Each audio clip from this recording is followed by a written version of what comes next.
The 52nd annual meeting of Polaroid shareholders was held on Tuesday, May 30th, on the Wellesley College campus in Wellesley, Massachusetts. Attending the meeting were about 800 shareholders, financial analysts, bankers, and members of the business and financial press. The shareholders meeting started at 2 p.m., but about 120 security analysts, press, and bankers met all morning with company officers to hear presentations on Polaroid's new marketing plans. Bill McCune, chairman of Polaroid's board, opened the afternoon meeting by introducing the members of the board of directors and the officers of the corporation. After these initial formalities, the first segment of the meeting was devoted to the election of directors and consideration of 3 proposals. I nominate the following persons as directors of the company to hold office until... We have been informed that a stockholder intends to present the resolution set forth in the stockholder proposal printed in the proxy statement for action at this meeting. 2 proposals were board recommended, and the third was a shareholder proposal relating to the shareholder rights plan, which was fully outlined in the proxy statement. The board recommended a vote against this resolution.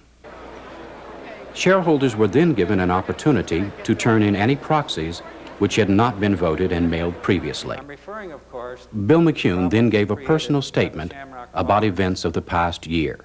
the issues that dominated the public attention involved legal and financial maneuvers and court battles, all of which are dramatic and very important factors in this situation.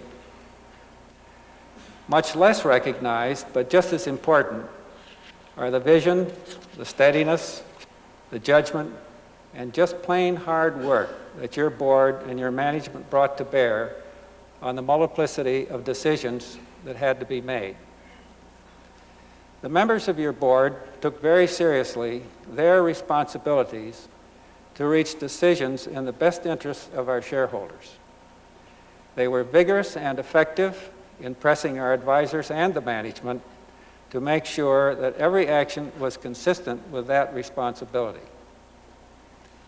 Even though our board members usually have full commitments for their time, they were willing, often on short notice, to spend long hours thoroughly deliberating the issues to be resolved.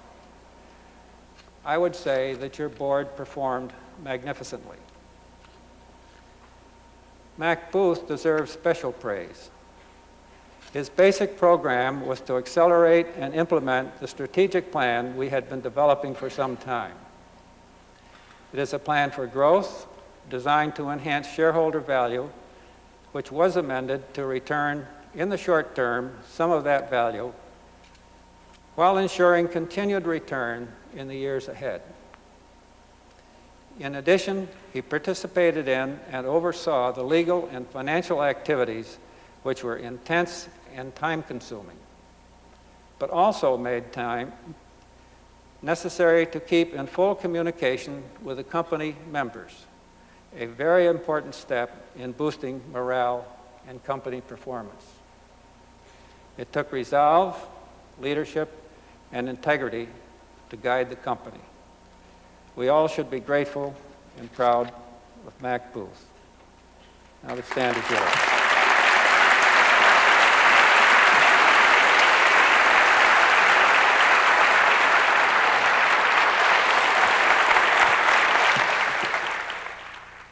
Thank you, Bill, and good afternoon, everyone. It's with a great deal of pleasure that I'm able to be here today to welcome you to our 52nd annual meeting. At the risk of understatement, I think it is fair to say that these past 12 months have been eventful ones in the history of Polaroid. It is true that Polaroid, in many ways, is the same company it was a year ago. We are still in the instant photography business, creating, manufacturing, and selling photographic products to a wide variety of customers, building on the qualities and standards of excellence that have distinguished our company in the past. But in other ways, Polaroid is a far different company today, moving beyond the boundaries of our historical reputation as the instant camera company, accelerating our efforts to service a much broader image recording field with a wide spectrum of imaging products, instant, conventional, and electronic. Moving rapidly toward building the competitive, the responsive, the profitable second-generation Polaroid that we all know is achievable. While some aspects of Polaroid remain unchanged, and some are radically different, I am absolutely certain that in all ways, Polaroid today is a stronger, more vital, more dynamic corporation than when we met here last year.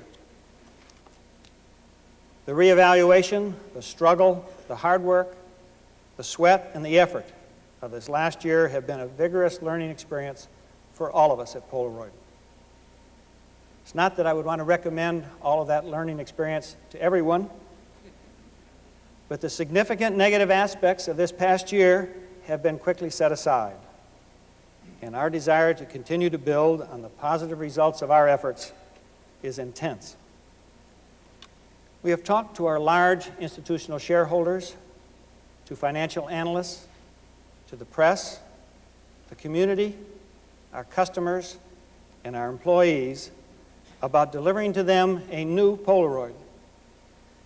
New, not in terms of the steady change we expect to see in our company every year, but new in terms of a truly large step function change. We have been making a gradual change like this. What we need to do and are doing is make a step function change in our profitability and then continue on.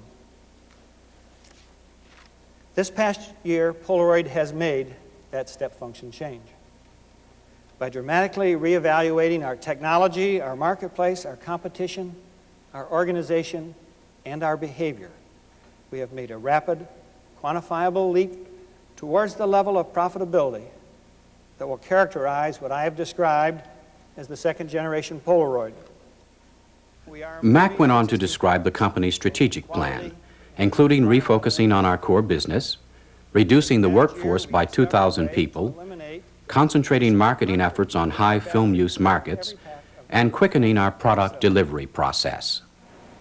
This second-generation Polaroid is a vitally different company today, yet it builds on our great historic strengths: our name, our franchise, our technology, and our people, to take advantage of every appropriate commercial opportunity within the recorded imaging marketplace. The results of these efforts are already becoming evident. Mac reviewed the financial results for 1988 and the first quarter of 1989. He reported that while sales growth over the past 5 years has been steady, sales revenues must increase substantially in the years ahead. This increase in sales will come from expanding business, industrial, and consumer use of instant photography, capitalizing on our brand name and our marketing strengths in the conventional film and videotape markets, building on our technology to develop a wide variety of products in the field of electronic imaging, and expanding our presence in developing markets such as Russia, India, and China. Mac told the audience that he was encouraged by operating results in the first quarter, and he emphasized that the company is on track to achieve this year's projected $317 million operating profit, excluding Shamrock-related expenses. We recognize that we have set very demanding goals for 1989 and extremely demanding goals for 1990. The stronger dollar has placed an important added dimension of difficulty on our task to deliver those 1989 and 1990 projections. Therefore, the demanding task that we face is accepting this exchange rate challenge and optimizing our short-term earnings without altering our strategic plan. We feel ready for the challenges that lie ahead, eager to return to our owners the kind of value they deserve from an investment in one of the world's best corporations. Well, that's how we see ourselves from within the corporation. It's a picture of rapid change.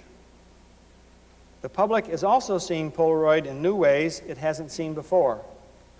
For example, in our new conventional film commercials. Buying 35mm film can be confusing. It's not confusing. Besides the one film commercial, the audience saw 3 more of Polaroid's latest commercials, including those developed for the U.S., Japan, and the United Kingdom. I wish there was a better way of describing it. Yes, the picture is changing at Polaroid, but these changes are more than what meets the public eye. Change at Polaroid is running through every area of our business. But instead of telling you about that change, let me show you why we're excited and confident in Polaroid's future.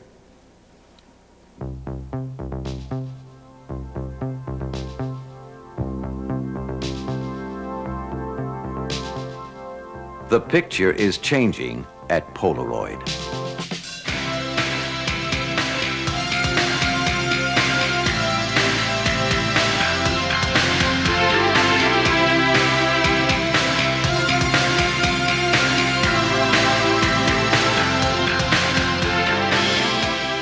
The marketplace has been changing, and Polaroid has changed to reflect it. A new marketing strategy is in place which recognizes the realities of today's imaging consumers. High-volume amateur picture users and high-volume business imaging users, both groups may use amateur cameras and films, but they are used for totally different purposes. Polaroid has taken a dramatic new approach to its advertising in the United States, stressing the uses of instant photography rather than the features of one system. In Japan, 70% of Polaroid integral film is used for business applications. Film sales increased by 13% over the past year. In Europe, the results have been much the same. The high-volume film user, business and amateur, is in Polaroid's new marketing picture. Polaroid has a broad spectrum of users in other fields as well. Scientific fields, like scanning electron microscopy. Medical fields, like Doppler color flow mapping. Security fields, like identification programs. Presentation fields, like business graphics. Professional fields, like fashion photography.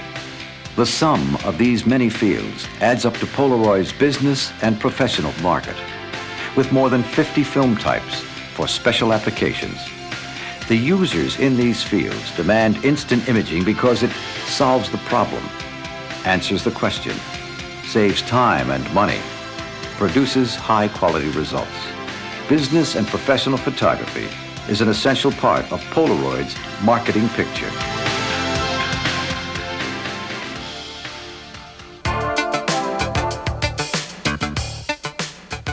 Polaroid's name and Polaroid's consumer franchise are priceless marketing assets. This year, Polaroid is capitalizing on those assets to market a new conventional color film for the hundreds of millions of 35mm cameras around the world. Polaroid's One Film is a marketing innovation. Market research has shown us that point-and-shoot amateur photographers are the fastest growing segment of the conventional film market. One Film is designed to appeal to that segment. Polaroid's conventional film is already a success in Spain and Portugal, where it has captured a 5% share of the 35mm film market.